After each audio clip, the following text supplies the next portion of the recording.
ሰይፈ እሞሆይ እንደነገረችው ጤና አዳም ከተማ ሳይገባ በቀጥታ ወደ ጎድጓዳ አመራና አባ አብርሃም ቤት ሄደ። ጳጳሱ ለጸሐፊው ልጄ የዛ ሰው ነገር በጣም አንገብግቦኛል። ያኔ ቅዱስ መስሎ እኛን አታሎ ውሳኔያችንን ካስቀየረ በኋላ እንደገና ሰይጣናዊ ሥራውን ጀመረ አሉ በንዴት። አባታችን የሰውየው ክፋትና ሰይጣናዊነት ቃላት አይገልጸውም እኮ አባ አብርሃምን በጉቦ ነው ሥራ የሰጡት ብሎ በማኅበር ፊት ሲናገር እኮ ዓይኑን አላሸም አለ። ጉቦ ጉቦ አለ? ማነው ጉቦ ተቀባይ? እኔ። ወይኔ!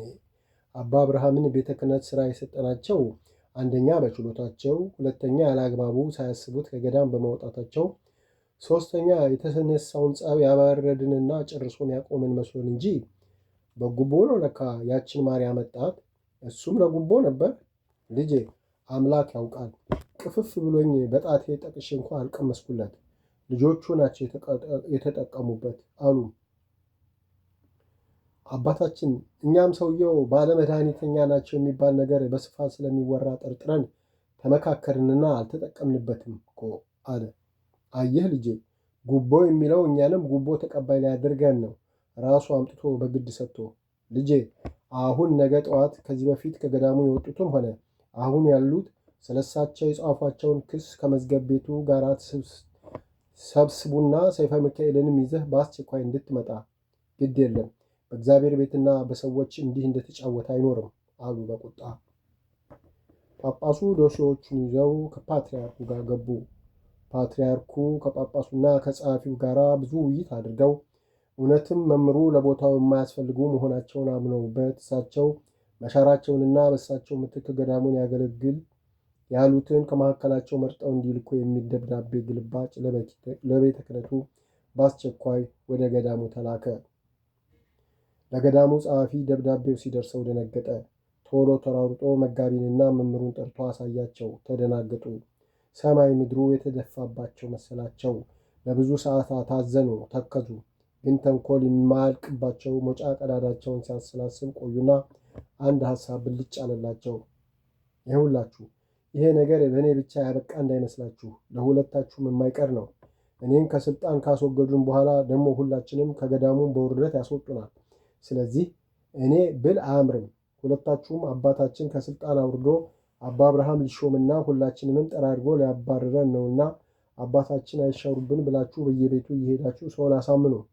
እንዲህ አይነት ነገር የሚሳካላቸው አባ ካልወልድ እሞሆይ አጸደ ጊዮርጊስና እመቤት ያቺ ቀልጣፏን ወለተ ሕይወትንም ንገሯቸውና እነሱም ሰውን ያሳምኑና ጠዋት ማኅበሩ ሁሉ ተሰብስቦ ደብዳቤው ይነበብ። ከዛ ማኅበሩ አይነሱም ብሎ ሲጮህ ማኅበሩ ሁሉ ተሰብስቦ ደብዳቤው ይነበብ። ከዛ ማኅበሩ አይነሱም ብሎ ሲጮህ የማኅበሩን ሐሳብ በቃሉ ጉባኤ ይዞ በፊርማ አጽድቆ ከማኅበሩ እዛ ሄደው በትክክል ማስረዳት የሚችሉ 4 ከሴቱም ከወንዱም መርጦ ይዘው ሄደው እሳቸው አይወርዱብንም፣ ከእሳቸው ሌላ አንፈልግም፣ እምቢ ካላችሁ ገዳሙን ተረከቡን ይበሉ። ያኔ ያለ ማኅበሩ ፈቃድ ምንም ማድረግ ስለማይችሉ ነገሩ ያበቃል አሉ ሁሉን ነገር አቀነባብረው።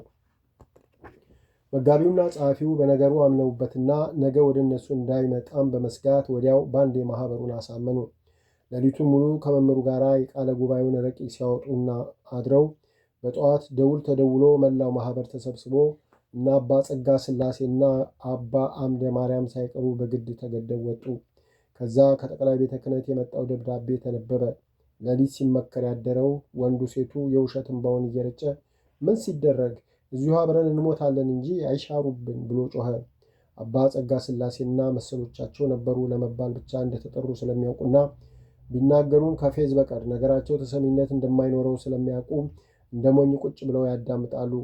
በመጨረሻ ለስሙ ያህል ይውረዱ አይውረዱ በድምፅ ብልጫ ይወሰን ተባለ።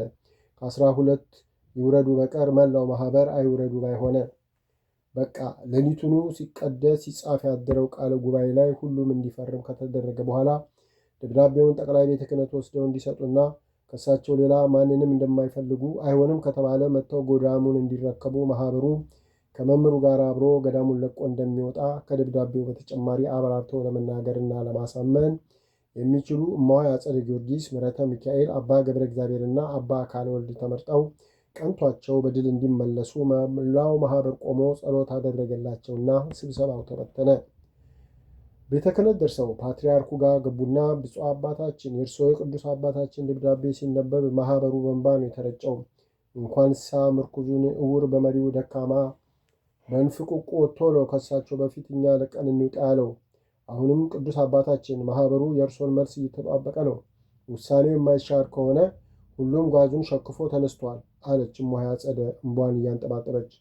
ብፁዕ አባታችን ይህን የመሰለ ደግ፣ ቅን፣ የዋህ፣ ለልጆቹ አዛኝ ተቆርቋሪ አባት አተን ሌላ መርጠን የምንሾመው የለምና ቅዱስነቶ ፈቃዱ ሆኖ እሳቸውኑ ቢያደርጉልን፣ ካልሆነም የገዳሙን ተረከቡና እሳቸውን የበላ ጅብ ይበላናል አሉ አባ ገብረ እግዚአብሔር እምባ እየተናነቃቸው። እንዴ ታዲያ ለቅሶ ምን ያመጣው አሉ ሁሉም እንደተመከሩት በውሸት ተሸፋፍነው የተንሰቀሰቁ ሲያዩ። ቅዱስ አባታችን እኚህን የመሰሉ ሐሳቢና ቅዱስ አባት ይለዩዋቸው ስትሉ ለቅሶ ይነሰን፣ ይለዩዋችሁ ስትሉ ለቅሶ ይነሰን አለች ምሕረተ ሚካኤል እየተነፋረቀች። ፓትርያርኩ ግራ በመጋባት ትንሽ ሲያስቡ ቆዩና እስቲ ውሳኔውን አስቤበት መክሬበት እነግራችኋለሁ፣ ተነገ ወዲያ ተመለሱ አሉ። ቅዱስ አባታችን እዚህ ከተማ ውስጥ የሚያስጠጋን አለሁ ባይ ዘመድም ሆነ የምናውቀው ሰው የለም። እስከ 3 ቀን ድረስ የት አርፈን ምን በልተን እንቆያለን አሉ አባ ካልወልድ። እንደተመከሩት ወዲያው ካላስፈጸመላችሁ መካሪ ገብቶ ነገሩን ይቀለብሳል ብለዋቸው ነበርና። ታዲያ ነገሩ ቀላል አይደለ። በደንብ መታሰብና ሰፋ ያለ ውይይት ያስፈልገዋል። ስለዚህ 3 ቀን መዋል ግድ ነው። እሱንም ከሩቅ ስለመጣችሁ አስቤላችሁ ነው ቀኑ ያጠረው። ደግሞ የአዲስ አበባ ሰው ደጉ እንኳን መነኮሳት አውሬ ያሳድራል አሉ በሆዳቸው። ቅዱስ አባታችን ፈቃዶ ከሆነ መኪናም ስለያዝኩ ወደ እኔ ቤት ልውሰዳቸው አለ ለጉዳዩ መጥቶ እዛ ያለ ምዕመን። ጥሩ፣ ይሄማ የተቀደሰ ሐሳብ ነው ብለው አሰናብተዋቸው ፓትርያርኩና ጳጳሱ በነገሩ ግራ ተጋቡ። አባታችን ማኅበሩ እንዴት ይህን ይጽፋል? ሰውየው አደገኛ ስለሆኑ ያለ ማኅበሩ ዕውቅና ራሳቸው ይሆናሉ ጽሑፈው የላኩት አሉ ግራ ገብቷቸው። አባቴ ይህ ሁሉ ፊርማ የማን ሊሆን ነው? ይልቅ እንዳሉት ተንኮለኛ ስለሆኑ ማኅበሩን በተንኮላቸው አሳምነውት ይሆናል አሉ። ታዲያ ቅዱስ አባታችን እንዴት ይሻላል ይላሉ አሉ ጳጳሱ ግራ ገብቷቸው። እስቲ ይውረዱ ይቀመጡም ሳንል ትንሽ ጊዜ እናያቸውና ነገሩንም ቀስ በቀስ እንከታተል። ከዛ በኋላ ለውሳኔ ሁሉ በእጃችን ነው የሚሆነው፣ ይወሰናል አሉ ፓትርያርኩ የነገሩ ውል ጠፍቷቸው። አባቴ እኔ እኚህ ሰውዬ ምናቸውም አይገባኝ። ብዙ የሰው ልጅ በቀላሉ የማይደርስበት የረቀቀ ጥበብ ሳይኖራቸው አይቀርም።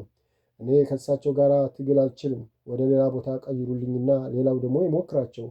እንዴት አንድ ሰው ገዳምን እንደፈለገ እንዲጨፍርበት ይፈቀድለታል አሉ ተበሳጭተው። አባቴ ምን ማለቶት ነው? የሚያስተዳድሯቸው ገዳማውያን አይውረዱብን።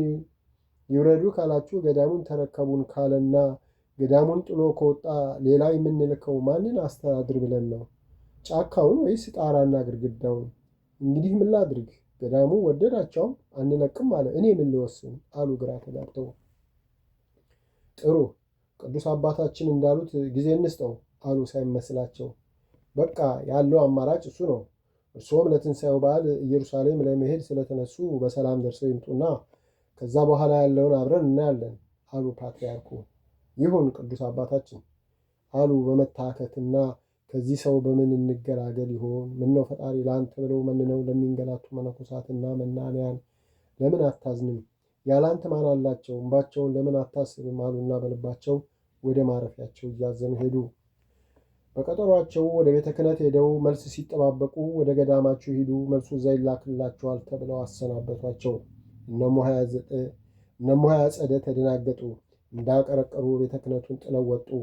መምህሩ መመለሳቸውን ጤና አዳም ሆነው በጭንቀት ይጠባበቁ ነበርና ቶሎ ብለው ከማንም ሳይገናኙ ሁኔታውን ጠየቋቸው፣ ነገሯቸው። ደነገጡ።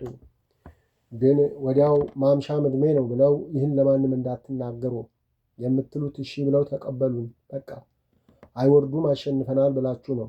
እኔ የቤተ ክህነቱ አካሄድ ይገባኛል። የእኛ ጳጳስ እንዳይቀየሟቸው ነው በዘዴ ለእኔ ለብቻዬ ለመጻፍ ፈልገው በፈሊጥ የላኳችሁ። አሁን ነገ ተነገ ወዲያ ደብዳቤው እጄ ሲደርስ ታያላችሁ። ግን ልጆቼ ተስፋ እንዳይቆርጡ ጉዳዩን አስፈጽመን መጣን በሉ።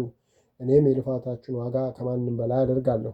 ገዳሙም አቀባበል እንዲያደርጋችሁ አዝዣለሁ አሉ በተለመደ ማስመሰያ ቃላቸው።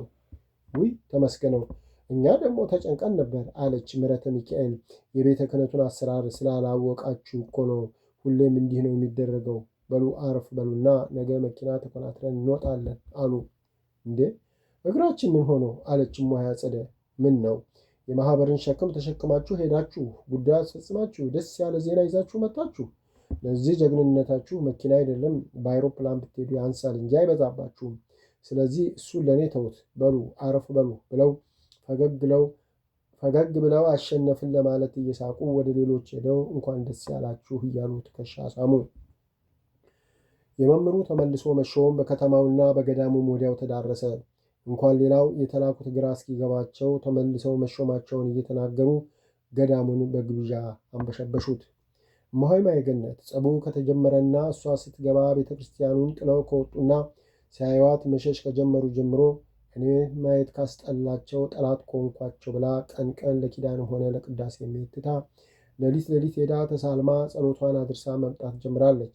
ዛሬም እንደ ልማዷ ሌሊት 8 ሰዓት ላይ የውጭውን በር እንደ ልማዷ ኮሽ ሳታደርግ ከፍታና ከውጭ ዘግታ ሄደች። አጣኙ አባ ካልወልድ የእሷኑ ወሬ ለማጠናከር ላይ ታች ሲሉ ውለው ማታም እማሆይ አጸደ ጊዮርጊስ ቤት ከመሰሎቻቸው ጋር እሷን አባ አብርሃምን ተይፈን አበብኔቱ ዳግም መመረጣቸው እያነሱ ሲበጥሱ ሲቀጥሉ አምሽተው ወደ መኝታቸው ሄደው ጋደም እንዳሉ አቃዣቸውና ብድግ ሲሉ የረፈደ መስሏቸው በቶሎ ተነስተው ልብሳቸውን ለብሰው ነጠላቸውን በቅጡ ሳይለብሱም ቤተ ክርስቲያን ግቢ ሲደርሱ እማሆይ ማየገነት ስትሳለም አዩ። ደነገጡና ቆም ብለው እሷ መሆኗን አረጋገጡ። አሃ ለካ ሌሊት ሌሊት ትወጣለች፣ ጎሽ ነብር አየኝ በይ አሉ። እንዳታያቸው በጣም ጨለም ወዳለ ቦታ ሆነው ጨረቃ ስላለች ግቢው ቀን ይመስሏል። እማሆይ ማየገነት የአባ ዘርዓ ብሩክ ቤት ሲከፈት ሰምታ ስትመለከት ሲወጡና እሷ ወዳለችበት ሲመጡ አይታቸዋለች። አሁንም ደበቅ ሲሉ የምትጸልይ መስላ አይታቸዋለች። ግን ለመሰወር አልፈለገችም። በነፃነት ተዘዋውራ ተሳልማና ጸልያ ተረጋግታ በቀስታ ወደ ቤቷ ሄደች። አቤት ዛሬ ትኩስ ወሬ የተገኘ፣ እንዴት ይነጋሎት ይሆን አለች በሆዷ። እማሆይ ማየገነት እንዳስለመደችው ቤተ ክርስቲያን ደርሳ የአቡነ ናትናኤል አጽም ያለበትን ቤተ ክርስቲያን ተሳልማ በረንዳውን ስንዞር በረንዳው ላይ በጋሮ በኩል የወንድ ጫማና አንድ በትር አየች። በትሩን ወዲያ አወቀችው። የእስጢፋኖስ መሆኑን አልተጠራጠረችም። እሱ ዱላ ሁሌ ከእጁ ስለማይለይ በደንብ ታውቀዋለች። ድንገጥ ብላ ቆመችና አሰበች። አሃ ዱላ፣ አሃ ለካ ትላንት አባ ካልወልድ አይተዋታል። በቃ ሁሉ ነገር ገባት። ጊዜ ሳታጠፋ ፈጠን ብላ ወደ መቃብር ቤቶች ሄደችና ፊት ለፊት ካለው መቃብር ቤት የቤቱ ጥላ ጨለም ካደረገው ቦታ ላይ ቆማ ግራ ቀኝ ማየት ጀመረች። ጨረቃዋ ፏ ብላ ወጥታ ስለነበር ሁሉ ነገር ጥርት ብሎ ይታያል። እነ እስጢፋኖስ ማምሻውን እማሆይ አጸደ ጊዮርጊስ ቤት አምሽተው ከምሽቱ 4 ሰዓት ወጥተው ለመተኛትም ሞክረው ነበር። ግን እንቅልፍ እምቢ ብሏቸው ሲንቆራጠጡ ቆይተው የእማሆይ መምጫ የተነገራቸው ሰዓት መድረሱን ሲያውቁ ጫማቸውን አውልቀው በእግራቸው ሆኑና የቤተ ክርስቲያኑን ትልቁን በስተ ምስራቅ ያለውን የውጭ በር ወለል አድርገው ከፍተው ድንጋይ አስያዙና ወደ ሽንታቸው ሄዱ። በዚህ መሃል ነው እማሆይ የመጣችው። የእማሆይ መምጫ በስተ ምዕራብ በኩል ያለው ትንሹ በር ነው። የቤተ ክርስቲያኑ በርና ቤቷ ትንሽ እርምጃ ነው የሚያራርቃቸው። እነ እስጢፋኖስ ተጽራተው መጡና ደውሉ ጋር ሲደርሱ በላንተ በዛ በኩል በሩ ስር ሁንና ገብታ ቤተ ክርስቲያኑን ልትሳለም ስታጎነበስ እዛው አፍናት፣ እኔ ደግሞ በዚህ ገመድ ጥፍር አድርጌ ይዘናት እንወጣለን። አደራ ድምጿ እንዳይሰማ፣ ስንለማመድ የዋልነውን ዘዴ እንዳትረሳ አለና እስጢፋኖስ ወደ አቡነ ናትናኤል ቤተ ክርስቲያን ዞረ። ያሉትን ሁሉ እነሱ ሳያዋት የተደበቀችው እማሆይ ሰማች፣ አየቻቸውም። ከዛ ትንሽ አሰበችና ሁለቱም በሄዱበት አቅጣጫ እሷ ያለችበትን ቦታ እንደማያሳይ ካረጋገጠች በኋላ ቀስ ብላ ጥግጥጉን ወደ ምስራቁ በር አመራች። ግን እንዴት አድርጌ በሩን እከፍታለሁ ብላ የተጨነቀች ስትደርስ በሩ ወለል ብሎ ተከፍቷል። ቶሎ ብላ ወጣችና በትልቁ መንገድ ዞራ ወደ ቤቷ ገባች። እማሆይ ማየገነት ቤቷ ከገባች በኋላ በሯን አጥብቃ ዘግታ በፍርሃት ዷዷ የምትል ልቧን በግራዋ እጇ ደገፍ አድርጋ እስቲ ቢያገኙኝ አፍነው ወስደው ምን ሊያደርጉኝ ነው? ሊገሉኝ? ይህ ሁሉ በጨለማ ማድባት ምን ስላደረግኳቸው ነው? ዝም ብዬ ስለኖርክ ብቻ አሁን እስጢፋኖስ በእኔ እንዲህ አድርግ ቤቴን ሰብሮ ገብቶ ያን ሁሉ ማድረጉ ሳያንሰው እኔን ሊገል አለች። እስጢፋኖስ ገና ወደዚህ ገዳም ሲመጣ ገዳሙ ትንሽ የእህል እጥረት ነበረበትና ተማሪም ሆነ መናኝ ላለመቀበል በተወሰነበት ጊዜ ነበር። እሱ ደግሞ በተስፋ ካለበት ቦታ ተሰናብቶ ነበር የመጣው። ገዳሙ አልቀበልም ሲለው ደንግጦ ሲያላቅስ አባ አብርሃም አባብለው እኔ የበላሁትን በልተህ ትማራለህ ብለው አስጠጉት። ከዛ ለእማሆይም ነገሯት። 6 ወር ሙሉ አባና እማሆይ ከራሳቸው በላይ ተንከባከበው ነበር ለዚህ ያደረሱት። በተለይ እማሆይ ለወንድሞቿ ነግራ ልብስ፣ ጫማ፣ የመማሪያ መጽሐፍትና የሚያስፈልገውን ነገር ሁሉ እያስገዛች ትንከባከበው ነበር። ያ ሁሉ አሰበችና ለካ ያን ሁሉ ማድረጋቸው ጥፋት ኖረዋል ወይም በዛሬ ቀን ይህን ውለታ እንዲውልልኝ ያለችና ብዙ ነገር ስታሰላስል ቆይታ በቃ ከዛሬ ጀምሮ ሰዓቴን መቀየር አለብኝ። ማታ 2 ሰዓት ሄጄ 3 ሰዓት ላይ መመለስ። በዛን ሰዓት እነሱ ሲበሉ፣ ሲጠጡ፣ ሲያወሩ፣ ሌሎቹም ሬዲዮ ሲያዳምጡ ወይም የሚተኙበት ጊዜ ነው። ማንም ወደ ቤተክርስቲያን ዝር አይልም አለች። ተመስገን ፈጣሪ፣ ዛሬን እንደ ባቄላ ከንፈር አወጣኸኝ። ተመስገን፣ ወደፊትም እኔ ከማላውቀው አንተ ከምታውቀው ክፉ ነገር ሁሉ ሰውረኝ ብላ ለጸሎት ተነሳች። መምህሩ በዚያም ቢጥሩ አልጨበጥ ያላቸውን እማሆይን ለማጥቃት ለሌላ ዘዴ ያገኙ። የአቡነ ናትናኤልን ድግስ እንዳትደግስ ማድረግ። ይህን ተንኮል አስበው እማሆይ አጸደ ቤት የተለመደ አድማቸውን ለማድረግ ተሰባሰቡ። ልጆቼ፣ ዛሬ የሰበሰብኳችሁ እንደምታውቁት የአባታችን የአቡነ ናትናኤል ልደት የሚከበርበት ቀን እየተቃረበ ነው።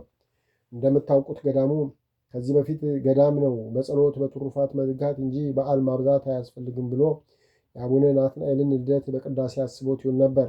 የዚች የርኩስ ዘመዶች በእጅ በእግሬ ገብተው ሁሉን እኛ እንችላለን ታቦት ይውጣልን ብለው ድርቅ አሉ። ለማህበር ቀርቦ ተወሰነ። ይታያችሁ፣ የማህበሩን ፈቃድ ካገኙ በኋላ የአቡነ ናትናኤልን ድግስ መደገሻ እርዱን እያሉ ከየድርጅቱና ከየግለሰቡ እየለመኑ ኖሯል የሚደግሱት። ያውም የሚያገኙት በአካፋ፣ እዚህ የሚያመጡት በማንኪያ ነው። ይህም አልበቃ ብሏቸው ገዳሙን ምን አለው ይኸው መደገሻቶ የቀረውን በዓል እንኳ እኛንን የጀመርነው እያሉ በየአደባባዩ ይኩራሩበታል። ወገኖቼ፣ ገዳሙ ምን አጣ? ምን ጠፍቶ? እነሱ ጻድቅ መስለው አፋቸውን አጣፍጠው እግራችን ወድቀው እንደግሳለን ብለው እንደገና ገዳሙን ድሃ አድርገው ዕድሜ ለኛ እያሉ ይፎክሩብናል። ስለዚህ ከአሁን በኋላ የእነሱን ድግስ አንፈልግም። ከገዳሙ ውጪ ተደርጎ በዓሉ ይከበራል። ከገዳሙ ወጪ ተደርጎ በዓሉ ይከበራል። መቼም አንዴ የተጀመረ መሆኑን ታቦት አናወጣም ብንል ህዝበ ክርስቲያኑ ይሳቀቅብናል። ግን የእነሱን 05 ሳንቲም አንፈልግም፣ ራሳችን እንደግሳለን አሉ። ጉድ ነው! ጭራሽ እነሱ ሀብታም፣ ገዳሙ ድሃ ሆነ። እንግዲህ አባታችን እንኳን የአባታችንን ልደት ክብረ በዓል ቀርቶ ይውለደኝ ተብሎ የጋለሞታም ሰርግ ይደገሳል። ስለዚህ ገዳሙ ሌላውን ከቻለ የእኔ ዘመዶች ገጠሬዎች ሆነው ገንዘብ መዘው አይሰጡም። አባቴ፣ ወንድሞቼ፣ አጎቶቼ፣ አክስቶቼ ባሎች አሉ የተባሉ ጎበዝ ታታሪ ምርታም ገበሬዎች ስለሆኑ እልክባቸውና 5 ጆንያ ካነሰም ጨምረው ቀይና ነጭ ሽንኩርት እዚሁ ድረስ በአህያቸው ጭነው ይመጣሉ አለች ዓመተ ክርስቶስ ተኩራርታ። እኔም ዕድሜ ለአቡነ ናትናኤል ገዳም ምን እናድርግልሽ የሚሉ ገንዘባቸውን መጣያ ቦታ ያጡ ብዙ ሀብታሞች ተዋውቂያለሁና የእንጀራውን እህል እነሱ ይችላሉ፣ በእኔ ላይ ጣሉት አለች እማሆይ ምህረተ ሚካኤል። እኔም የወጡን በርበሬና ቅመማ ቅመም እችላለሁ አለች ወለተ ሕይወት። እኔ ደግሞ 2 ሰንጋ የወጥና የቁርጥ አቀርባለሁ አለች እማሆይ አጸደ ጊዮርጊስ። እኔ ደግሞ የጠላውን እህል እችላለሁ፣ የሚረዳ ሞልቷል አለች ኢየሩሳሌም። እንዴ በቃ ገዳሙ ምንም አያወጣም እኮ ሁሉ ተሟላ። እኔ ደግሞ 2 ጆንያ ጌሾ ከራሴ አቀርባለሁ አሉ መጋቢው። ጎሽ ልጆቼ፣ ይሄ ነው ምንኩስና፣ ይሄ ነው ለወጡበት ዓላማና ለሚወዱት ገዳም መስዋዕት መሆን። ተባረኩ። ድሮስ እናንተ ያላችሁ ገዳሙ መቼም ጥቃት አይገባውም። አሁን በቃ ድግሱን ራሳችንን ደግሰን በዓላችንን እናከብራለን። እሷ ደግሰዋለሁ ካለች ትሞክረው፣ የሚበላላት ስታጣ አውጥታ ትደፋው የለ ወይም አበስብሳ ትበላዋለች አሉ በጣም ተደስተው። እማሆይ ማየገነት በተለይ ወንድሞቿ ከሞቱ በኋላ ልክ እነሱ አጠገቧ እንዳሉ ቆጥራ ለድግሱ ልዩ ትኩረት ሰጥታ ሌት ተቀን እንቅልፋታ እንደምትደግስና ወንድሞቿ እኮ አልሞቱም፣ ሕያው መሰረት ጥለዋል፣ የማይጠፋ የማይሻር ዘላለማዊ መሰረት ተብሎ ለልጅ ልጅ የሚታይና የሚተርፍ መሰረት ተክለዋል እያለች ሁሌ በደስታ እንደምታወራ ስለሚያውቁና አሁን ድግሱ ቀረ ከተባለች የመጨረሻ ውድቀቷ ጨርቋን ጥላ የምታብድበት ስለሆነ በቃ እሷን ማጥፋያ የማያዳግም ነገር ተገኘ። በዚሁ ነው ከመጠን በላይ ተደሰቱት። እማሆይ ሐመልማል በተለመደው ሰዓት ከነ እማሆይ ይመኙሻል ተገናኙና ስለ ሁኔታው ተነጋገሩ። አሁንስ በቃ ከዚህ በኋላ ትዕግስት ኖሯት ይህንን ጉድ ታልፋለች ብዬ አላምንም። እንደው ምን እናድርግ አሉ ተጨንቀው። ሁሉም በመጨነቅ ብዙ ካሰቡበት በኋላ በቃ ጊዜው ደርሶ ሰምታ ከምትጨነቅ እንንገራትና እሷው ጋር እንነጋገርበት። መቼም ሁሌ በጎ ነገር ይዞ ወደ እሷ ለመሄድ አልታደልም አሉ እሙሃይ ፍቅርተ ማርያም። ሌሊት ላይ እንደ ልማዳቸው ተበታትነው ቀስ በቀስ እሙሃይ ማያገነት ጸሎት ቤት ተሰባሰቡና ከጸሎት በኋላ እሙሃይ ፍቅርተ ማርያም ሲፈሩ ሲቸሩ ነገሩን ነገሯት። እሙሃይ ማያገነት ፍጹም ይሆናል ብላ ያልጠበቀችው ስለነበር ደነገጠች። ሰውነቷ ተንቀጠቀጠ።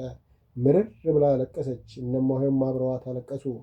እሙሃይ ማያገነት ድንገት እንባዋን ጠራርጋ ዓይኗን ጣራው ላይ ሰክታ ቆየችና እናቶቼ መቼም ለእኔ ከዚህ የበለጠ የሞት ሞት የለም፣ ግን ድግሱ አይቀርም። ወንድሞቼ አያዝኑብኝም። ይደገሳል ይደገሳል። እኔ በሕይወት እያለሁ እነሱ የጀመሩት አይቀርም፣ ለዘላለሙ ይቀጥላል። አይቀርም አይቀርም አለች እንደ እብድ እያረጋት። እነ እሙሃይ ተደናገጡና እሺ አይቀርም፣ ግን ረጋ በይ፣ እንደዚህ አትናደጂ አሉ። እሙሃይ አመልማል እቅፍ አድርገዋት። እሙሃይ አመልማል እቅፍ ውስጥ ሆና ስቅስቅ ብላ አለቀሰችና እሺ እናቶቼ እረጋጋለሁ፣ ድግሱ ግን አይቀርም አለች እንባዋን እየጠራረገች። ተደግሶ ምን ይሆናል የኔ ልጅ አሉ እሙሃይ አረጋውያን እንባቸውን እየጠረጉ። ይበላል አለች ወደ እሳቸው አፍጣ። ማን ይበላል ልጄ? ባለፈው የአባ ዘራ ቡርክን ድግስ የበሉ ተቀጥተዋል። ያን ያየ ማን ገብቶ ይቀምስልሻል? ስለዚህ አሉና መጨረስ ፈርተው ዝም አሉ። እንዴ የአቡነ ናትናኤልን በዓል የሚያከብረው እዚህ ያለው ሰው ብቻ ነው እንዴ? ከአዲስ አበባና ከየክፍለ ሀገሩ ብዙ ሰው ይመጣ የለ? አሁን እኮ በዓሉ በጣም ስለታወቀ ብዙ ሕዝብ ይመጣል አለች። ቢመጣ ታዲያ ከከለከሉት ማን ይገባል? ደጀ ሰላም አይወጣ የማይታሰብ ነው አሉ እሙሃይ ፍቅርተ ማርያም። የምን ደጀ ሰላም? እዛ እነሱ ጻድቃኖች ያብሉበት፣ እዚሁ ቤት ሰው መጥቶ ይበላል። እነሱ ቢከለክሉ የገዳሙን ሰውና በጥቅም ያወራቸውን ታች ያሉትን ሰዎች ነው። ሌላውም ምዕመን በምን አፋቸው ይከለክላሉ? ስለዚህ እነሱ የሚደግሱ እኛም እንደግስና የዋዜማው ዕለት እና ከዋዜማው በፊት ህዝቡን ጠርተን እናበላለን። መቼም የእነሱ ከዋዜማው በኋላ ነው። የዕለት ዕለት ደግሞ እነሱ ምሳ ሲያበሉ እኛ እራት እናበላለን። አለቀ። ሌላው የእግዚአብሔር ጉዳይ ነው አለች። ማለት ምኑ አሉ እሙሃይ ሐመልማል ንግግሯ ስላልገባቸው። ማለቴ መስዋዕቱን መቀበል ያለ መቀበል የእሱ የፈጣሪ ጉዳይ ነው ማለቴ ነዋ። አቤልና ቃየል የአንድ እናት ልጆች አልነበሩ? ሁለቱም በራሳቸው መንገድ ለፈጣሪ መስዋዕት አቀረቡ። እሱ በራሱ ሚዛን መዝኖ የወደደውን ተቀበለ፣ የጠላውን ተወ። በቃ እኛም እነሱም እንደግስ፣ ፈጣሪ የወደደውን ይቀበል አለች ኮስተር ብላ። ጎሽ ተባረኪ ልጄ፣ በቃ ልክ ብለሻል። አንቺም ደግሺ፣ እነሱም ከየቦታው ቃርመው ይደግሱ። ህዝቡ ጠግቦ በልቶ ይሂድ። መስዋዕቱን ፈጣሪ እንዳልሽው የወደደውን ይቀበልለት አሉ እሙሃይ ይመኙሻል። በቃ በሉ ነፃነት አግኝተን በይፋ ገብተን በይፋ ወጥተን በይፋ እስከምንነጋገር ድረስ ስለ ሰላም ብለን እንደ ሌባ ተሽለክልከን እንደገባን ተሽለክልከን እንሂድ አሉ እሙሃይ ሐረገወይን እዝን ብለው። እናቶቼ ከአጋም የተጠጋች ቅንጭብ ስታለቅስ ትኖራለች አሉ። የእኔ በደልና ኃጢአት ለእናንተም ተርፎ አሰቃየኋችሁ አለች ባይኗ እንባ ሞልቶ። አንቺ ደግሞ የማያሳስበው ያሳስብሻል። ብቻ ቀን አልፎ በራችንን በሰፊው ከፍተን ይህችን ጊዜ እያወጋ ለመሳሳቅ ያብቃን። በእንግዲህ ስራውን ልናግዝሽ ባለመቻላችን እናዝናለን አሉ እሙሃይ ፍቅርተ እየተነሱ። ለስራው ምንም አታስቡ። የአበበች እናትና ወይዘሮ ማናለብሽ ከነ ልጃቸው ቀድመው ይመጣሉ። በዓሉ ሲቃረብ ደግሞ እነ አባ ላከ፣ አባ ጽጌ፣ መዓዛ፣ ቆንጂት፣ አበበና እነ እሙሃይ እሴተ ከደብረ ሊባኖስ ይመጣሉ። በዛ ላይ እንግዳው አለ። ስለዚህ ምንም ችግር የለም ብላ ተሰነባብተው ተራ በተራ ወጡ። በማግስቱ ማታ እነ እስጢፋኖስ እንደታዘዙት ጎረምሶች ጨምረው ሌሊት 6 ሰዓት ላይ ከእሙሃይ አጸደ ቤት ገመድ የተንጠለጠለባቸውን የውሃ መቅጃው ቆርቆሮ ይዘው እሙሃይ ማየገነት ቤት በአጥር ዘለው ገቡና ቢርካውን በያዙት ደንጎራ ማፍረስ ጀመሩ። የእሙሃይ ማየገነት ቢርካው ከላይ ርብራቡ በእንጨት ሆኖ በሲሚንቶ ተለስኖ ነበር። በሩን ገነጠሉና ዙሪያውን ሲሚንቶውን ካፈራረሱ በኋላ ውሃውን እየቀዱ ማፍሰስ ጀመሩ። እሙሃይ ቀስ ብላ በጓድያው በመስኮት ቀዳዳ አየቻቸውና ተመስገን ብላ እዛው ቆማ ድርጊታቸውን ታያለች። እየተረዳዱ ውሃውን አፍሰው ጨረሱና በመሰላል ውስጥ እስጢፋኖስ ገባና በያዘው ስፖንጅ የተረፈውን ውሃ እየጨመቀ እያቀበላቸው ቢርካው ውሃ አይቶ የማያውቅ እስኪመስል ድረስ አድርቆ ወጣና ዕቃቸውን ይዘው በገቡበት ወጥተው እሙሃይ አጸደ ቤት ገቡ። እሙሃይ ማየገነት ቅጥል አለች። አሁን ውሃ ሳጣ የሚሄድ መስሏቸው ነው? አላደርገውም። ባይሆን አበበች እንዳትሞት ወደ ዘመዶቿ ትሂድ፣ እኔ እዚሁ በውሃ ጥም እሞታለሁ እንጂ ለዚህ ብዬ ፍንክች አልልም ብላ ያ የፈረደበትን እንባዋን ስታፈስ ቆይታ ወደ ጸሎቷ ተመለሰች። ሲነጋ ወደ ውሃው ቢርካ ቀርባ ስታየው ክቡ ብሎ ደርቋል። ይሁን አለች። ሲያፈሱት ያደረ ውሃ ግቢውን ዝናብ ያራሷ አስመስሎ ስለነበር አበበች ተገርማ ዝናብ ዘንቦ ነበር እንዲህ አለች። አዎ እንቅልፋም፣ አንቺ አንዴ ከወደቅሽ ቦምብ ቢፈነዳ አትሰሚ አለቻት ሳቅ ብላ። እንኳን ያልሰማሽ እግዚአብሔር ባወቀ ነው እንቅልፉን የሚጭንብሽ አለች በሆዷ። ከቀኑ 5 ሰዓት ላይ ደመና መጥቶ ግጥም አለ። ወዲያው ኃይለኛ ዝናብ ያወርደው ጀመር። ማየማያግነት ማመን አቃታት። ፈጣሪ ቢርካው ከታጠበ ብዙ ጊዜውን ስለሆነ እንዲያጥቡልኝ አዛሃቸው ነው ለካ። አቤት ፈጣሪ፣ እኔ ደግሞ ተጠቃሁ ብዬ አማረርኩህ። አቤት ችኮላ፣ አቤት ትዕግስት ማጣቴ። አንተ ስራ ረቂቅ፣ እኛ ስጋ ለባሾች ሆነን አልገባ እያለን ያለ አግባቡ እናማርርሃለን ብላ በደስታ እየዘለለች ፈጣሪዋን ታመሰግን ጀመር። መምሩና እነማሆይ አጸደ ተናደዱ፣ ጨሱ። ይቺ ሴትዮ የሆነ ነገር አላት እንጂ እንዲህ ሰውም እግዜሩም ለእሱ አይረዳም። እነዛ ምስኪኖች ሲለፉ አድረው ዝናብ ጉድ አድርገን። ወይኔ በቃ ውሃ ካላት መደገሱ አይቀርም ማለት ነው። ወይኔ ሰውዬ፣ ወይኔ እግዜሩ እንኳን ሲጠምብኝ አሉ ዝናቡን እየገላመጡና አሁን እንኳ ይብቃህ እንደማለት በእጃቸው ለመገደብ 2 እጃቸውን ወደ ላይ እየዘረጉ። ዝናቡ ጭራሽ ልክ የያዘው ይመስል እያረፈ ሲጥል አደረ። የባስ ብሎ 3 ቀን ሙሉ በመሃሉ እያቋረጠ ዘንቦ የእማሆይ ማየገነት ቢርካ ሞልቶ ፈሰሰ። እማሆይ ገነትና አበበች ከቢርካው ሌላ ባላቸው ዕቃ ሁሉ ውሃው ሞላሉ። ሌላ ዕቃ ስለሌላቸው ሲፈዝ ዝም አሉት። መምህሩ በገዳሙ ውስጥ እማሆይ ማየገነት ቤት አትግቡ ብለው ለመከልከል ያልቻሉት ቀንና ጨለማን፣ ፀሐይና ጨረቃን፣ አዕዋፋትና ዝናብን እና የመሳሰሉት ነፍሳት ብቻ ነበር። እነዚህ ብቻ ናቸው ከልካያተው ከእነሱ እኩል እማሆይ ማየገነትን የሚጎበኟት። ስለሆነም ይኸው ዝናቡ ከእነሱ ፈቃድ ውጭ ያሻውን አድርጎ ሄደ። እነማሆይ ማየገነት በዓሉን ማክበር ከጀመሩ ጀምሮ የሚታረደው ሰንጋ ከቤቱ ራቅ ብሎ ጫካ ውስጥ ነው፣ ለሽታውም ለአውሬውም ተብሎ። አሁን ግን እማሆይ ማየገነት ታሰብ አደረገችና አባ አሁን እዛ ማዶ ታርዶ ስጋውን ማን ያግዛል? ስለዚህ በጓሮ በር በኩል እዚሁ ግቢ ውስጥ ይታረድና ባይሆን ደሙንና ፈርሱን ጨለም ሲል ጠርገን ገደል እንጥለዋለን፣ የተረፈውንም አፈርና አመድ እናለብሰዋለን አለች ከብቱን ለማረድ ሲዘጋጁ። ጎሽ እማሆዬ፣ እኔም የጨነቀኝ እሱ ነበር። ከዛ ማን ያግዘዋል? እንደ ድሮ ሰው የለ እኔንና ኃይለ ልዑልን ማድከም ካልሆነ አለ አበበ ትከሻውን ይዞ በደስታ። ልክ ነው ይሻላል።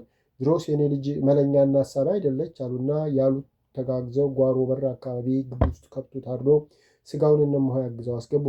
እነ እስጢፋኖስ ቦታ ይዘው ቀምተው የሚበሉትን ስጋ በሀሳባቸው እየቋመጡ ቢጠብቁ ብቅ የሚል ጠፋ። ግራ ሲገባቸው አንደኛው ቀስ ብሎ ወደ እነማሆይ ቤት አምርቶ ወደ አጥሩ ሲጠጋ ስጋው ተግዞ አልቆ ቆዳውን ሲጠቀልሉ አየና ክው አለ። በመጣበት ተመልሶ ሲነግራቸው እየተናደዱ ወደ እነማሆይ አጸደ ቤት ሄዱ።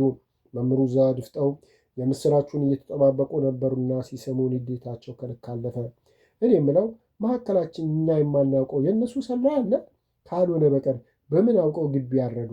ስለዚህ እነሱ ወሬ አቀባይ ማንህ ንገሩኝ ብለው አፈጠጡባቸው።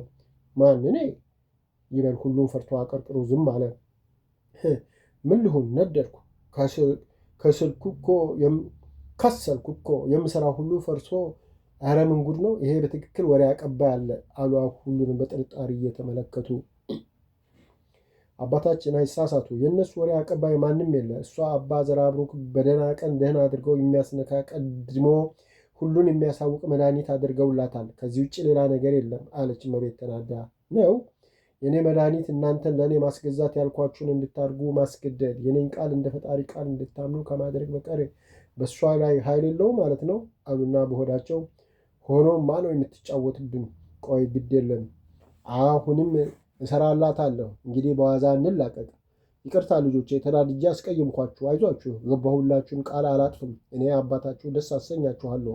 በሉ ቁጭ በሉ፣ እማሆይ እስቲ ቶሎ በሉ፣ ምናምኑን አቁርቡላቸው። ልጆቼን በብርድና በንፋስ ተንገላቱ ብለው ሌላ ተንኮል ለማሰብ ወደ ገዳማቸው የተፋጠኑ ወጡ።